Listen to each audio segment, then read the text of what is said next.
Hey there, I'm Brittany Falkers in tonight for Pat Doris, and welcome to The Story. The show is all about connecting with you, our viewers, and all the ways to communicate with us are at the bottom of your screen right now. You can email us at thestory@kgw.com, use the hashtag TheStoryKGW on Twitter, or leave us a voicemail. Just call our phone number, 503-226-5090. Earlier this week, we told you about an audit that revealed major problems in the Joint Office of Homeless Services. Today, the county released a second audit. This one was done by a third party, and it highlighted similar issues. Now, Multnomah County and Portland city leaders are meeting together for the first time in years to discuss a path forward for the joint office. Here's Ashley Grams.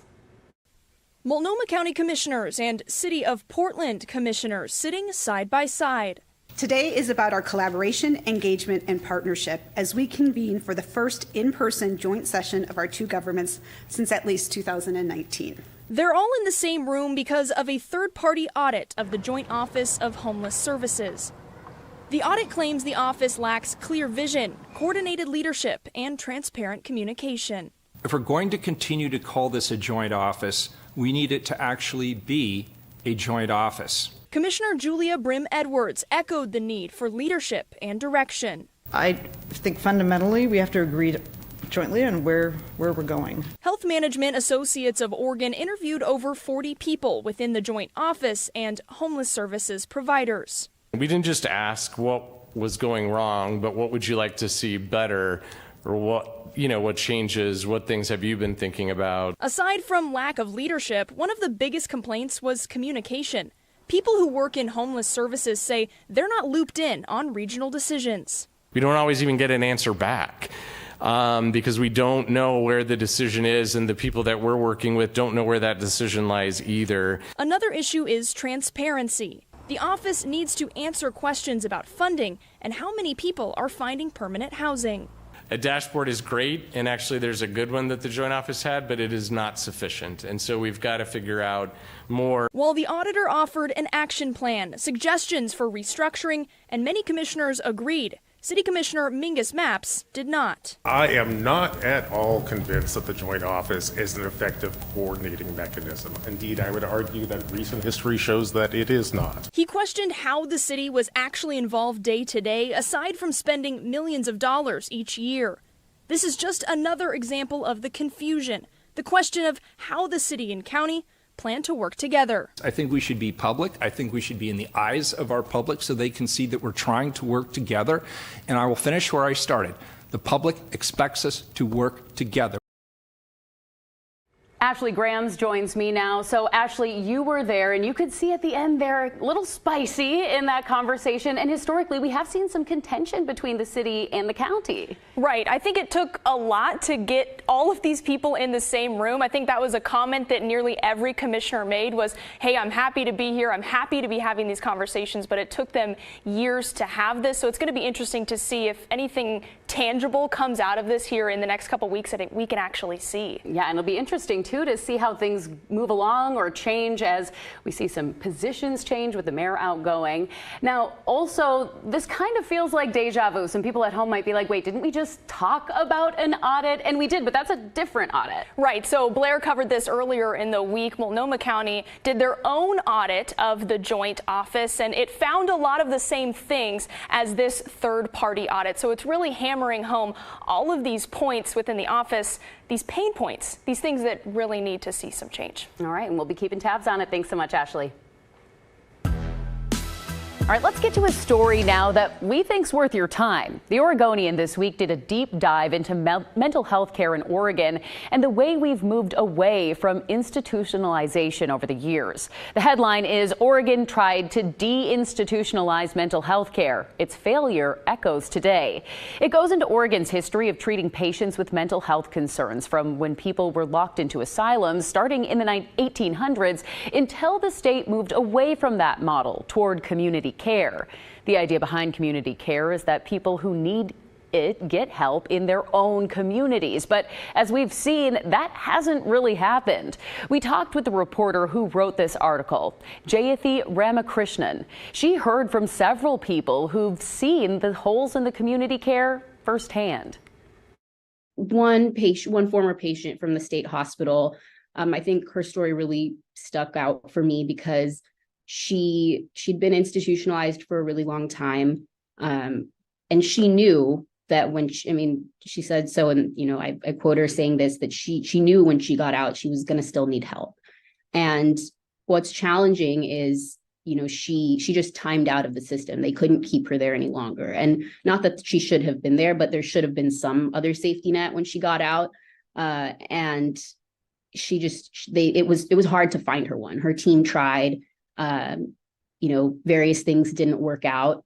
And she kind of bounced around. She tried to stay with a friend. She tried to stay in a house that was focused on addiction recovery, but that didn't really have other supports. It was not focused on mental health specifically. And so it was really challenging for her because she didn't have those supports that she needed. And she didn't have much experience living outside of the state hospital and other institutions. And so, and unfortunately, her advocates have said they've now lost touch with her again. The problem goes back decades to a decision made in the 60s that didn't really pan out. From the late 1800s until the 1950s, asylum care was the main type of care. And then I think it was in 1963, there was a federal law passed to have states start looking into deinstitutionalization. And there was supposed to be, grant funding that went to states and local communities to do that. But as I said in the article, that didn't come through all the way. It didn't materialize. And so there's still one big institution in Oregon. And there were still some, for a few decades after that, but these efforts to kind of build these smaller community care facilities.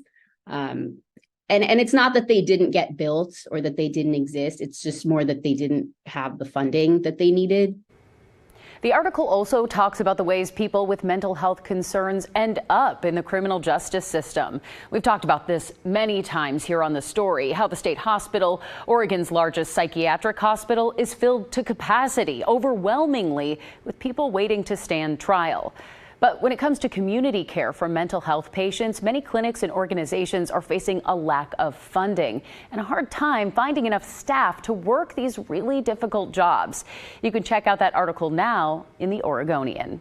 And if you want to get more into mental health care in Oregon, well, we have an ongoing KGW series. It's all about the difficulty in getting involuntary treatment for the people who need it. You can find those stories by searching for the word uncommitted on KGW.com or on the KGW YouTube channel. Up next on Straight Talk, Laurel Porter is chatting with the new president of Portland State University. Her name is Dr. Ann Cudd, and she's brand new to Portland, coming here from the East Coast. She talked with Laurel about how she's always wanted to get to the Northwest and jumped at the chance to lead PSU, even as the school deals with negative perception of downtown Portland. Here's part of that conversation. I'm sure you've seen Portland State and the city are really intertwined. Portland State is the largest landowner in the city of Portland downtown. It's really hard to see where PSU ends and the city begins and vice versa. How do you see PSU's role in sort of a revival of downtown Portland? Right. I think, as you say, we're such a large part of the downtown area that we have to be part of the solution going forward. We are dependent on Portland being a vibrant place to attract our students and to make families feel like their students can be safe on our campus. So that is so important to us. And on the other side, we are such an important employer and provide a talent pipeline for the city of Portland and for the region. So I think we play a really important role in the revitalization of Portland and in the city itself. Well, Governor Kotek has started this Central City Core committee where they're really focused on the renaissance of Portland. You're on one of those committees. In fact, we're talking on Thursday. You're going to be going to a meeting. Do you feel optimistic that this committee is going to be able to make a difference? Well, this committee has only started to meet, but we're on a very short timeline, and Governor Kotek really emphasized with us in our first meeting that we need to act. This is not just about studying the problem, but it's about finding real solutions. So I think with the inspiration of her and with the many great leaders from downtown Portland and from around the city, I think we can make some real changes that will make a lasting difference in Portland. As president of PSU, I'm sure you're aware of the perception problem that Portland has right now. How has that impacted PSU? Well, I think, of course, families are looking at whether Portland is a safe place for their student to go to school. Students themselves are wondering, is this a place where I can be safe? But really, I feel like in many ways it's been kind of overstated in the national press. Certainly the South Park blocks, where I frequently am walking, and I walk to and from campus. I feel very safe, and I think that if people come and experience it, they will find that they'll feel safe as well. And you can watch that entire conversation with PSU President Dr. Ann Cudd. She also talks about the decision to rearm PSU police after years of controversy and the decline in college enrollment. That's coming up next here on KGW, or you can watch it anytime on our KGW YouTube channel or KGW Plus. The Social Security Administration sent payments to a dead person in Oregon for 10 years. That's just one example of improper payments detailed in a new federal audit. Here's investigative reporter Kyle Aboshi. The Social Security Administration provides benefits to more than 900,000 Oregonians each month, but turns out not all of them are alive. A new federal audit by the Social Security Administration's Inspector General found hundreds of people in Oregon receiving Social Security payments who appear to be dead. For example, the Inspector General found one person who died in December of 2007. For the next 15 years, the federal government issued Social Security payments totaling more than $260,000. In another case, federal inspectors identified a person who died in November of 2012.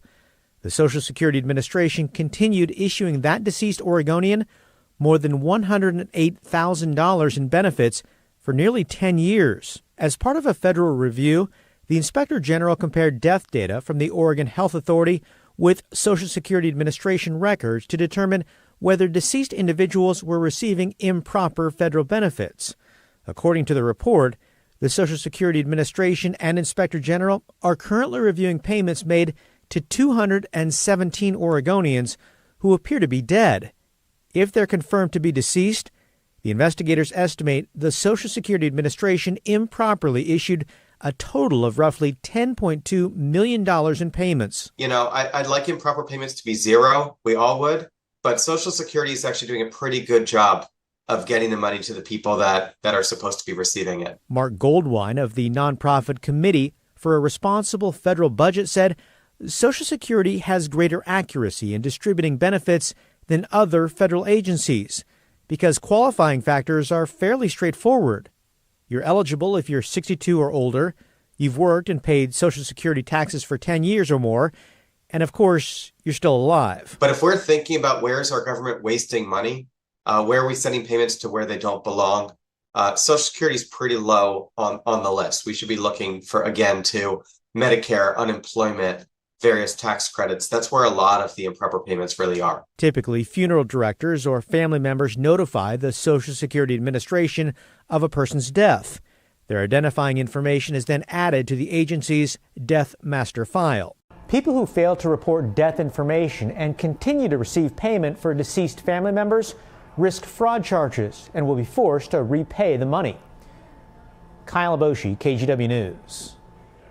Still ahead here on The Story. Has this ever happened to you? You go into a business and try to pay for something only to find out they don't take cash, cards only. Is that even legal? We checked into the laws and we'll verify it for you coming up after the break.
There's no doubt that the pandemic changed how we look at buying things, both as consumers and for businesses too. One thing that gained a lot of traction during the pandemic, the concept of a cashless business. I personally have been to shops around town and they've told me they're now digital only. But can businesses in Oregon legally be cashless? One of our viewers had that same question after going to a downtown sandwich shop. A sign on the door said that the business only accepted debit and credit cards, not cash. This viewer wanted to know if the restriction was actually legal. So let's verify it. To answer that question, we're going to look at a few sources, including a bill that the Oregon Senate passed in June, Senate Bill 1565. And then there's federal laws on accepting cash payments. First, let's turn to the Federal Reserve. There's no nationwide law that requires businesses to accept cash, but state laws can make their own rules. And that brings us back to SB 1565. This bill is a law that requires most Oregon businesses to accept cash payments for goods. It states that apart from a laundry list of exceptions, it is unlawful to practice to refuse to accept U.S. coins or U.S. paper notes. Those are also, of course, known as cash, or as I like to say, good old-fashioned folding money. As for exceptions, well, these 2 pages of the bill are mostly filled up with them. There's a lot, but some of the more notable ones include that businesses can refuse bills of $50 or $100 or $100 or more in coins Farmers markets and roadside stands are also exempt from having to accept cash. And if you want to see every exception, there are a lot of them. We have a link to SB 1565 in its entirety on our website in an article that explains this very subject. So we can verify, yes, in Oregon, it's illegal to refuse to accept cash, but there are a lot of exceptions. So how do businesses feel about this law? For that, we turn to the National Federation of Independent Businesses, or NIFB. The small business advocacy group has openly opposed this law, saying that the state should not dictate which forms of payment private businesses should or should not accept. So why do some businesses want to go cashless? Well, an article in the New York Times cites rising consumer demand, faster checkout times, lower labor costs, and increased security. Also, the NFIB cited digital-only payment methods as a safety precaution during the pandemic. However, the Times also says that going cashless isn't for every business. They point to the learning curve in setting up a cashless payment system, the lack of accessibility for customers who are lower income and maybe can't afford a credit card or just don't have a debit card. And there are privacy concerns with things like skimmers and recent turmoil in the banking sector. All of that can cause people to question the security of digital-only payments. If you find yourself being turned down for paying with cash, you can file a complaint with the Oregon Bureau of Labor and Industries. You can find that form on their website at oregon.gov/BOLI/civil-rights, and then select the option to file a complaint. Now, you'll want to file a public accommodations complaint more specifically there, so just look for that tab. Again, if you want more information regarding this law or how it works, we've got an article up on our website just for you. Just go to kgw.com and search Verify Cashless. Now, we want to hear from you. What do you think about businesses that refuse to take cash? Do you stick to cards, or is cash still king for you? Send us an email at thestory@kgw.com, or you can always leave us a voicemail at 503-226-5090. And coming up, we're kicking off the weekend talking about wine. We'll introduce you to the company hoping to make the wine industry a little more sustainable with reusable wine bottles.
Well, it is Friday night, so you might be kicking off the weekend with a glass of wine. But when you finish a bottle, what do you do with it? Most people probably toss it in the recycling bin. But what if there was an even more eco-friendly alternative?